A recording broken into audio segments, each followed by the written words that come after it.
speaking out now about the dangers of misinformation. President Obama warned that the speed and prevalence of misinformation has increased in recent years and that it worries him and should worry everyone. His comments echo some of what he wrote in his latest memoir, and they come as part of an appearance today at the American Library Association annual conference.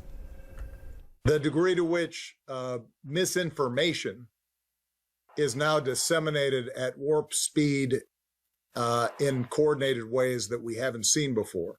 And that the guardrails I thought were in place around many of our democratic institutions really depend on the two parties agreeing to those ground rules, those guardrails. And that one of them right now doesn't seem as committed to them as in previous generations. That worries me.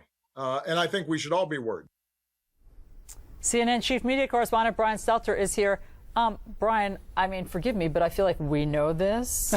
You and I deal with this every day of our lives. January 6th, look no further to the effects and the danger of misinformation than an insurrection on January 6th. What do you make from the former president's comment? For a former president to address this in such blunt terms, though, does speak to the crisis we're in, this information crisis that we are in.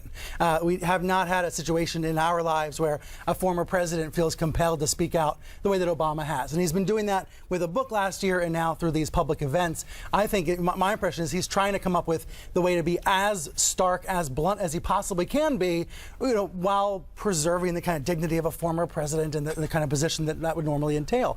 But time and time again, he warns the biggest crisis in this country is that we are divided along information lines, that we can't figure out a way to communicate with each other. And in this new comment today, he's citing the riot as the evidence of that, the riot of lies of January 6th.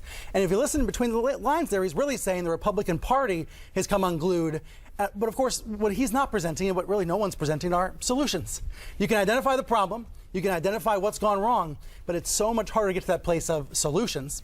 And, we don't see that in this presentation. I mean, it's also his classic Barack Obama understatement of, and I would say one party is not as tethered to reality as the other. I mean, this is a hair on fire moment, as I think that you often bring up. I think I try to.